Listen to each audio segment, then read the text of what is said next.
ఈయనకేదో 4 ముక్కల హిందీ వచ్చని హిందీ భాష కావాలట. పవన్ కళ్యాణ్ ఏమన్నారు, మా గెలుపును మీ చేతిలో పెడుతున్నామంటే వర్మగారు 1,00,000 ఓట్లు వేయించాడు. ఎక్స్ ఎమ్మెల్యే వర్మ గారు పాపం ఆయన్ని కర్మరా అంటున్నారు. ఇప్పుడు పుట్టినప్పుడు పెయిన్ కూడా లేదట. నొప్పులు లేకుండా ప్రపంచంలో ఒక్కడైనా పుడతాడా? నేను పుట్టిన దగ్గర నుంచి సనాతన్ని అన్నాడు.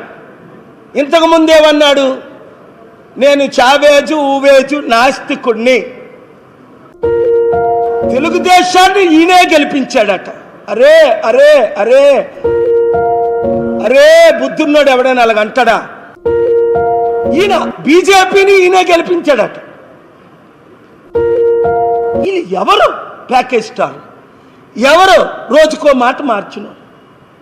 మోదీని అమిత్ షాని తిట్టి ఇప్పుడు మోదీని చంద్రబాబు లోకేష్ని తిట్టి ఇప్పుడు వారు భిక్షతో బతుకుతున్నవారు. మేము వారిని గెలిపించాం.